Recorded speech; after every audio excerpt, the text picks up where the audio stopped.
کا ذکر بھی کریں گے انشاءاللہ۔ ایک بہت بڑے اللہ کے ولی گزرے ہیں، شاید آپ نے نام سنا نہیں سنا، حضرت بشر حافی رحمت اللہ علیہ۔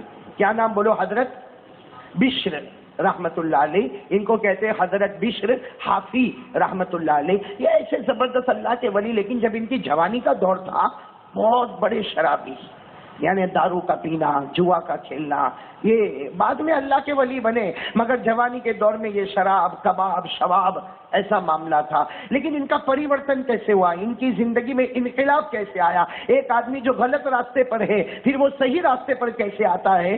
بس اللہ ہم سب کو صحیح راستہ نصیب فرمائے۔ یہ تو اپنے شراب کھانے کی طرف جا رہے ہیں، بھائی ان کا روز کی ایک عادت ہے کہ یہ ٹائم ہو تو دارو کھانے میں جانے کا، شراب کھانے میں جانے کا، وہاں جا کے شراب پینے کا، بس یہ جا رہے ہیں اور اسی مست میں جا رہے ہیں، مستی میں جا رہے ہیں کہ وہ شراب پینا۔ راستے میں ایک چمڑے کا ٹکڑا دکھا، اس چمڑے کے ٹکڑے کے اوپر لکھا ہوا تھا اللہ۔ بولو کیا لکھا ہوا تھا؟ اللہ۔ بھائی مسلمان ہے، شرابی ہے، کبابی ہے، جواری ہے، لیکن ہے تو مسلمان۔ ان کی نظر پڑی کہ بالکل کچرا، گرد و غبار ہے اور اس میں یہ اللہ کا نام رکھا ہوا، بس انہوں نے فوراً اس کو اٹھایا، صاف کیا، اس کو کئی مرتبہ چوما اور کہا میرے اللہ کا نام ہے، میرے اللہ کا نام ہے۔ اب شراب کھانے کی طرف جانا، لیکن سوچا کہ یہ شراب کھانے میں اللہ کا نام لے کے تھوڑی جانے کا۔ واپس اپنے گھر میں آئے، کچھ عطر وطر لگایا اس چمڑے کے ٹکڑے پر، اس کو اچھے طریقے سے رکھا، مگر عادت شراب کی تھی تو شراب کھانے کے لیے چلے گئے۔ شراب کھانے میں گئے، وہاں شراب کا پینا۔ میرے پیارو، اس زمانے کے جو اللہ کے ولی تھے وہ رات کو سوئے ہوں گے، رات کا وقت ہے، اللہ کے ولی رات کو سوئے ہوں گے، ان کو خواب میں کسی نے آ کر کہا اللہ کے ولی اٹھو۔ ایک تاریخی روایت کے مطابق خود اللہ کے رسول پاک صلی اللہ علیہ وسلم خواب میں آئے، وہ اللہ کے ولی کے خواب میں آئے اور کہا اٹھو، میرا ایک امتی ہے بشر نام ہے، وہ شراب کھانے میں پڑا ہوا ہے، جاؤ اس کو جا کر اپنے پاس لے کر آؤ۔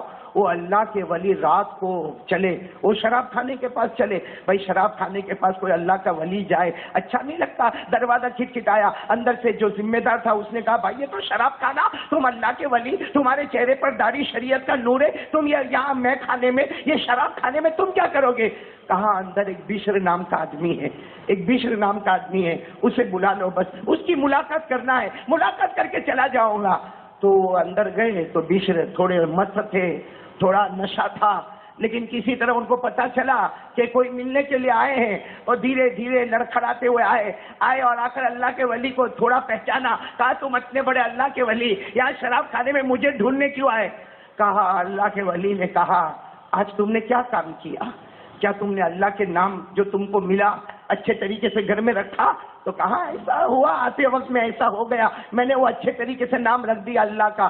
بس وہ اللہ کے ولی کہتے ہیں میں نے خواب میں اللہ کے رسول پاک صلی اللہ علیہ وسلم کو دیکھا، اللہ کے رسول پاک نے مجھے تیرے پاس بھیجا اور جا کر کہا بشر کو کہہ دو اس نے میرے نام کو، میرے اللہ کے نام کو پاک کیا، ہم نے اس کے دل کو بھی گناہوں سے پاک کر دیا۔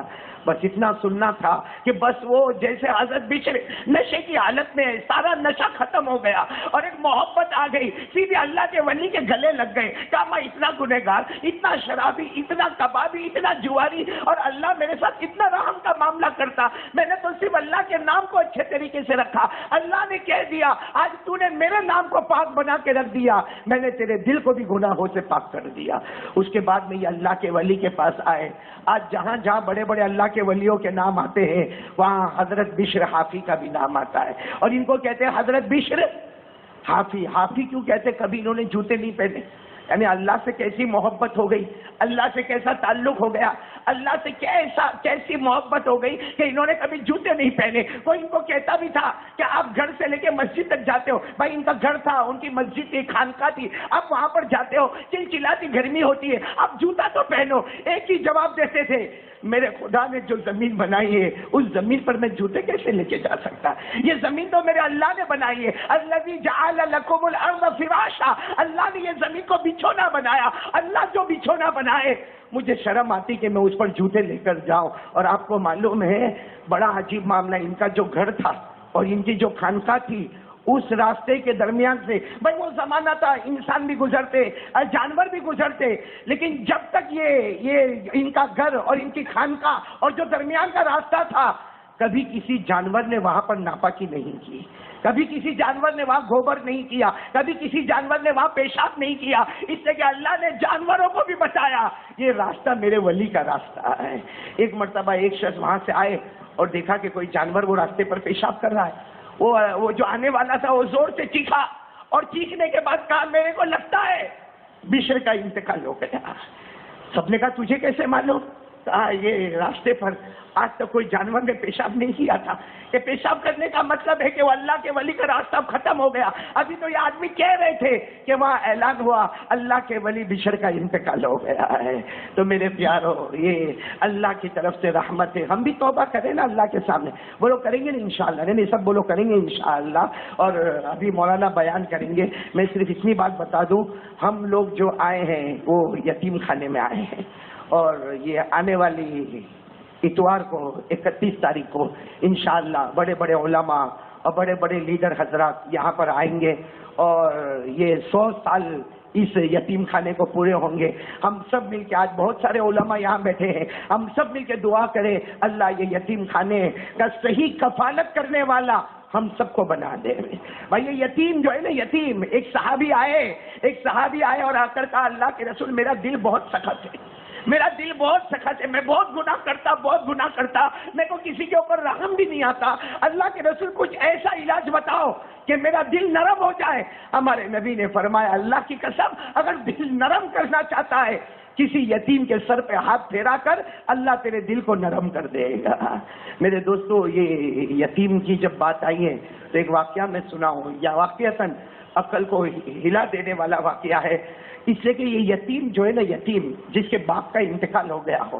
انسانوں میں یتیم اسی کو کہا جاتا ہے کہ بالغ ہونے سے پہلے باپ کا سایہ سر سے اٹھ جائے، ایسے بچے کو یتیم کہا جاتا ہے. اور یتیم کو کبھی حقارت کی نظر سے مت دیکھنا، یتیم کو کبھی ذلت کی نظر سے مت دیکھنا. اس لیے کہ ہمارے نبی بھی پیدا ہوئے تو یتیم بن کر پیدا ہوئے. اللہ نے فرمایا الم یجدک یتیما فآوی ووجدک ضالا فہدی ووجدک عائلا فأغنی فأما الیتیم فلا تقہر. اللہ تعالیٰ کہتے کسی یتیم کو ڈانٹنا نہیں، کسی یتیم کے اوپر ظلم مت کرنا. اس لیے کہ میرے دوستو ہمارے نبی نے خود فرمایا میں اور یتیم کی پرورش کرنے والا، اللہ جزائے خیر دے جو یہاں پر انتظام کرتے ہیں.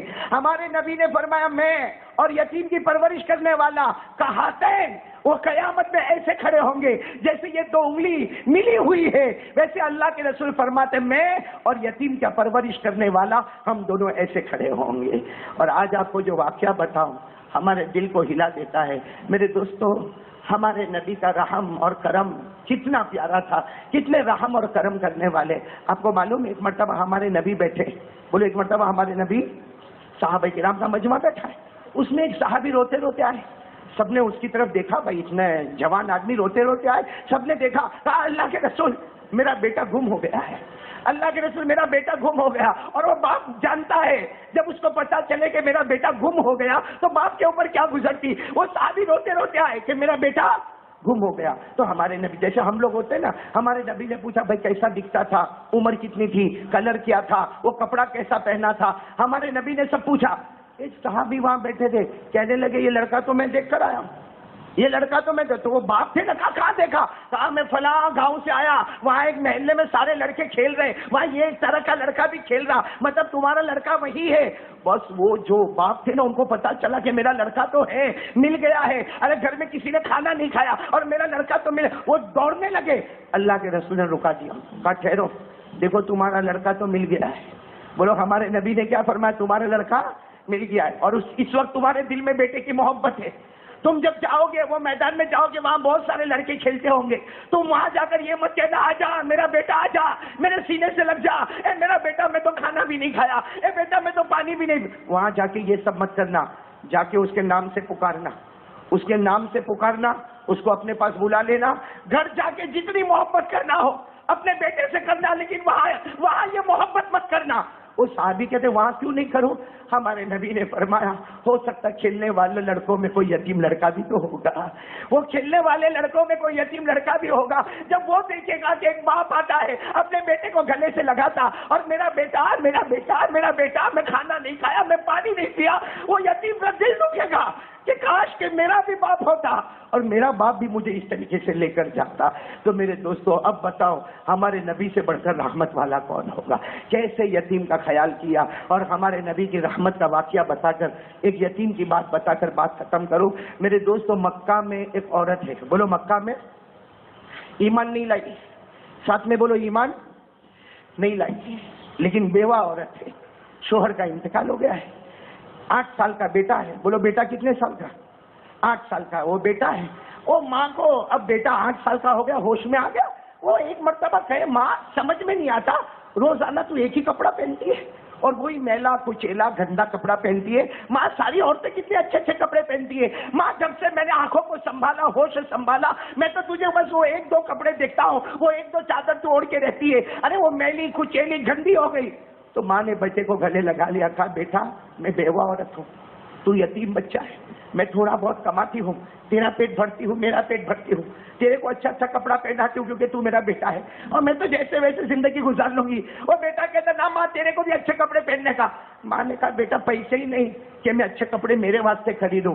تو بیٹا کیا کہتا، اپنے چچا ہے نا، اور چچا کے پاس تو اپنے ابا کا بھی مال ہے، یعنی میرے ابا کا مال ہے، تو چچا، تو ماں کہتی نا نا نا چچا کا نام مت لینا، بہت ظالم ہے، بہت ظلم کرتا، وہ ظلم کر کے تیرے کو مارے گا۔ بیٹا میں گندے کپڑے پہنوں گی، میلے کچیلے پہنوں گی، پھٹے ہوئے پہنوں گی، لیکن چچا کے پاس مت جانا۔ وہ بیٹا ضد پہ آیا، نا چچا کا تھوڑی مال ہے، میرے باپ کا بھی تو مال ہے اس کے پاس۔ یہ گیا جا کر اپنے چچا کو کہتا چچا میں مال مانگنے نہیں آیا، میں دولت مانگنے نہیں آیا، میں میری وراثت مانگنے نہیں آیا، میں میری ماں کے لیے چادر مانگنے کے لیے آیا۔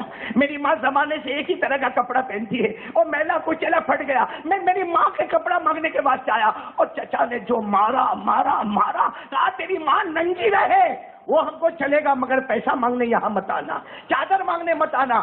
وہ بیچارہ 8 سال کا بچہ مار کھایا روتا ہوا جا رہا ہے، راستے میں کوئی شخص ملا، کہنے لگا بیٹا روتا کیوں ہے؟ کہا میری ماں کا کپڑا نہیں ہے، چچا کے پاس مانگنے گیا، چچا بہت مارے چچا۔ تو وہ جو شخص ملے نا وہ کیا کہتے، دیکھو تیری ماں کا کپڑا چاہیے، کہاں؟ کعبے کے پاس چلا جا، مکے کا واقعہ ہے نا، کعبے کے پاس چلا جا، وہاں محمد نام کے آدمی بیٹھے ہوں گے، ان سے کہہ دینا وہ کپڑے کا انتظام کر دیں گے، ان کے پاس ہوگا تو دے دیں گے، نہیں تو کسی سے منگوا کے دے دیں گے، لیکن وہ کسی بھی مانگنے والے کو خالی ہاتھ واپس نہیں بھیجتے۔ تو یہ بیٹا کہنے لگا لیکن میں کیسے جاؤں، میں تو پہچانتا بھی نہیں ہوں۔ کہا بیٹا چلے جا، وہاں تو پہچان والے بھی جاتے ہیں، نہ پہچان والے بھی جاتے ہیں، لیکن بیٹا ایک بات کا خیال کرنا، کلمہ مت پڑھنا۔ وہ کلمہ پڑھا دیتے، کلمہ نہیں پڑھنا، کلمہ نہیں پڑھنا۔ تو کہتا بیٹا کہتا لیکن میں نہیں جاؤں گا، میں پہلے میری ماں کے پاس جاؤں گا۔ ماں کے پاس گیا، جا کر رویا کہ چچا نے بہت مارا، اور ماں کو جا کے کہا ماں پتہ مل گیا ہے کپڑے کا، کعبے کے پاس ایک شخص بیٹھتے ہیں جن کا نام محمد ہے، وہ دیتے ہیں، وہ کپڑا دیتے ہیں، میں جا کر میری اماں کے بارے میں کہوں گا تو مجھے کپڑا دیں گے۔ اور ماں بھی کہتی ہے نا نا نا نا نا، محمد کے پاس نہیں جانا، لوگ اس کو شاعر کہتے ہیں، لوگ نجومی کہتے ہیں، لوگ جادوگر کہتے ہیں۔ بولو کہتے تھے کہ نہیں کہتے تھے؟ ہمارے نبی کو مکہ میں یہی کہا جاتا تھا۔ اللہ نے فرمایا فما انت بنعمت ربک بکاہن ولا مجنون ام یقولون شاعر نتربص به ریب المنون۔ اللہ تبارک و تعالیٰ نے بھی یہ کہا کہ ہمارے نبی کو کوئی جادوگر کہتا، کوئی ساحر کہتا، کوئی کاہن کہتا، کوئی نجومی کہتا، کوئی مجنون کہتا۔ وہ ماں بھی کہتی ہے بیٹا وہاں نہیں جانا، وہاں جو جاتا ہے دین بدل دیتا ہے، یہ بتوں کی عبادت چھوڑ دیتا۔ تو بیٹا کیا کہتا ہے ماں کو، ماں میں ہوشیار ہو گیا ہوں، 8 سال کا ہوں، جاؤں گا پہلے سے کہہ دوں گا مذہب دھرم کی بات نہیں کرنا، اماں کے واسطے چادر لینے آیا۔ ماں کہتی جا دیکھ کیا ہوتا ہے۔ یہ بیٹا گیا، بولو کتنے سال کا بیٹا گیا، کعبے کے پاس گیا، سبحان اللہ بولو، ہمارے آقا محمد رسول اللہ کعبے کے پاس بیٹھے تھے۔ ارے وہ بیٹا آ کے کچھ پوچھتا، وہ روتا ہوا آتا، ہمارے نبی خود پوچھتے بیٹا کیا ہو گیا، کیوں رو رہا ہے؟ وہ بیٹا پوری داستان سنا تھا، میری ماں میلے کچیلے کپڑے پہنتی ہے، ایک ہی طرح کے کپڑے پہنتی ہے، بہت ہی پھٹے ہوئے کپڑے پہنتی ہے، چچا کے پاس گیا تھا، چچا نے مار مار کے بھیجا، کسی نے آپ کا پتہ بتایا، اور وہ بیٹا ساتھ میں یہ بھی بولتا آپ کا پتہ بتایا، اور میرے کو سب نے کہا دھرم بدلنے کی بات نہیں کرنا، آپ کو میری ماں کے لیے کپڑا دینا ہو دے دینا، باقی یہ مت کہنا کہ کلمہ پڑھ، یہ مت کہنا کہ ایمان قبول کر۔ ہمارے نبی کی آنکھوں میں آنسو سے کہا نا بیٹا میں نہیں بولوں گا، ایمان قبول کرنے نہیں بولوں گا. اور ہمارے نبی کہہ دو سبحان اللہ کہہ دو, کسی اور کے پاس سے چادر نہیں منگوائی, خود جو چادر اوڑھی تھی وہی اٹھا کر دیتی. خود نے جو چادر اوڑھی تھی بڑی لمبی چوڑی چادر وہی اٹھا کر دے دی. کہا جا بیٹا تیری امی کو یہ چادر دے دے, میں بغیر چادر کے یہاں بیٹھوں گا, یہ چادر دے دے, اس لیے کہ میری امت کی عورت اس طریقے سے کپڑے پھٹے ہوئے ہو, جا یہ چادر دے دے. بیٹا خوشی سے لے کر چادر لے کر گھر میں گیا. جیسے گھر میں گیا تو ماں نے دیکھی اتنی پیاری چادر. کہا محمد نے دی. کہا کچھ دھرم کے بارے میں؟ کہا نہ, میں نے تو پہلے ہی کہہ دیا ایمان قبول کرنے کی بات نہیں کرنا. یہ کہہ کر بیٹے نے چادر ماں کو اوڑھائی. میرے دوستو وہ چادر تھی, وہ نبی پاک کی مبارک چادر تھی. جیسے ماں کے کندھے پر آئی آنکھوں میں آنسو آئے. بیٹا کہتا اب روتی کیوں ہے؟ کہا جا اور محمد کو جا کر کہتے تو نے بھی ایمان قبول کر لیا, میں نے بھی ایمان قبول کر لیا. میرے پیارو, یہ یتیموں کے ساتھ ہمارے نبی نے غیروں کے یتیموں کے ساتھ یہ معاملہ کیا. ایک غیر ہے ایمان نہیں قبول کیا, ہمارے نبی نے اس یتیم کے ساتھ یہ معاملہ کیا. میرے دوستو آج ہم لوگ بھی ارادہ کریں گے انشاءاللہ. اس سے کہ ایسا تو ہے نہیں کہ سورت کا یتیم خانہ یہ کمپلیٹ ہو گیا, یہاں سے یتیم بند ہو گئے. میرے دوستو آپ جاؤ گجرات میں, بہار میں, بنگال میں, نہ جانے کہاں کہاں یتیم بچے ہیں جن کی مائیں نہیں ہیں. کتنے لوگ راستے پر بھیک مانگتے ہیں, کتنے جمعہ کے دن مسجد کے باہر بھیک مانگتے ہیں. ارے میرے پیاروں کچھ نہ کرو, جاؤ اس یتیم کے پاس جاؤ, اس کے سر پر ہاتھ پھیرو اور کسی اچھے آدمی کے حوالے کر دو. وہ جو بھی آگے چل کر بنے گا سارا ثواب تو تمہارے نام عمل میں آئے گا. اتنا تو ہم سب لوگ کر سکتے. میں نہیں کہتا کہ پیسے دے دے, میں نہیں کہتا کہ اسے گھر دے دے, میں نہیں کہتا اسے کپڑے دے دے. ارے سر پر ہاتھ پھیر لے. ہمارے نبی نے فرمایا تو یتیم کے سر پر ہاتھ پھیرے گا, جتنے بال نیچے آئیں گے ہر بال کے بدلے اللہ تیرے ایک گناہ کو معاف کر دے گا, ایک نیکی نامہ اعمال میں لکھے گا. تو خیر ہم یتیم خانے کو, یتیم خانے کے ذمہ داروں کو اور آپ سب کو ہم مبارکبادی پیش کرتے ہیں. 100 سال پورے ہو رہے ہیں. اللہ تعالیٰ اس کے قیامت تک اس یتیم خانے کو چلاتا رہے اور نظامت کرنے والے کو اللہ اخلاص نصیب فرمائے, امانت نصیب فرمائے. اس لیے کہ میں نے جو ابھی یتیم خانے سے مجھے جو دعوت دینے کے لیے آئے تھے, مجھے ایک بات بہت پسند آئی. ہمارے حاجی یونس بھائی چکی والا اور دوسرے کچھ لوگ تھے جو مجھے دعوت دینے کے لیے آئے. انہوں نے ایک بات جو کہی نا میرے کو اتنی پسند آئی. کہا کہ مولانا ہم یتیم خانے کو, یہ یتیم خانے کو سنبھالتے ہیں, لیکن اگر ہمارے کمرے میں ایئر کنڈیشن چلتا ہے تو ہمارے پیسوں کا ہوتا, یتیم خانے کے پیسے کا نہیں ہوتا. ہمارے یہاں جو پنکھا چلتا ہے وہ ہمارے پیسے کا ہوتا. مجھے کہا کہ مولانا اگر آپ مہمان بن کر آئے, ہم چائے پلائے, پانی پلائے, کھانا کھلائے, یتیم خانے کا ایک پیسہ نہیں ہوگا, ہمارا پیسہ ہوگا. اور میرے دوستو یہی لوگ کامیاب ہوتے ہیں جو یتیموں کے ساتھ ایسی محبت کرتے ہیں. ورنہ ایک بات سن لینا, جس نے یتیم کا مال کھایا, سنو بھائی, جس نے یتیم کا, اللہ قرآن کریم میں کہتا آ جا جہنم میں آ جا, میں جہنم کی آگ کے گولے بنا کے تجھے کھلاؤں گا, جہنم کی آگ کے گھولے بناؤں گا اور تجھے کھلاؤں گا. اللہ نے فرمایا ان الذین یاکلون اموال الیتامی ظلما انما یاکلون فی بطونہم نارا وسیصلون سعیرا. چوتھے بارے میں اللہ نے فرمایا سنو, جو یتیموں کے مال کو ہڑپ کرتے ہیں, اللہ کہتا آگ کے گھولے بنا کے کھلاؤں گا اور جہنم کے سوا تیرا کوئی راستہ نہیں ہوگا. اس لیے میرے پیاروں, آج یہ 100 سال کی مبارکی پر ہم لوگ بھی تو ایک وعدہ پکا کریں گے انشاءاللہ. کون کون تیار ہے بھائی؟ یتیموں کا خیال کریں گے. اور میں نے کہا نا نہیں پیسہ مت دے, محبت تو دے. پیسہ جیب میں نہیں ہے, زبان میں محبت تو ہے, ہاتھ میں شفقت تو ہے. ارے وہ دے دینا, ہم اپنی طاقت کے مطابق دے وے, اللہ اپنی قدرت کے مطابق ہم کو عطا کرے گا انشاءاللہ. اور دوسری بات, نماز کی پابندی کرو گے. نہیں جمعہ کا دن ہے, بولو نا پابندی کرو گے. یہ شیخ عبد القادر جیلانی کا مہینہ ہے. ارے بولو نا, یہ کس کا ہے؟ غوث پاک کا مہینہ ہے. وہ گیا مہینہ پیارا مہینہ, وہ نبی والا مہینہ, یہ ولی والا مہینہ. ارے ادھر دیکھو تو ہمارے نبی کا آنا جانا نصیب ہوا, ادھر دیکھو تو پیران پیر شیخ عبد القادر جیلانی ربیع الاول ربیع الاخر, یہ مہینے کی 11ویں تاریخ یا 17ویں تاریخ وہ غوث پاک اللہ کو پیارے ہوئے ہیں. اللہ ان کے صدقے ہماری مغفرت فرمائے. میں شیخ عبد القادر جیلانی کا نام اس لیے لیتا ہوں, ان کی زندگی کا آخری فتویٰ, بولو ان کی زندگی کا, انہوں نے پوری زندگی میں بہت فتوے دیے, آخری فتویٰ دیا من ترک الصلاۃ متعمدا ولو واحدا لیس له فی الاسلام نصیب. شیخ عبد القادر جیلانی نے آخری فتویٰ دیا, جس نے جان بوجھ کر ایک نماز کو چھوڑا, ساتھ میں بولو, جس نے جان بوجھ کر ایک فرض نماز کو چھوڑا اور اسی حال میں مر گیا. شیخ عبد القادر جیلانی کی زندگی کا آخری فتویٰ ہے, قسم کھا کر کہتا ہوں اس کو موت کے وقت کلمہ نصیب نہیں ہوگا, اس کو موت کے وقت کلمہ نصیب نہیں ہوگا.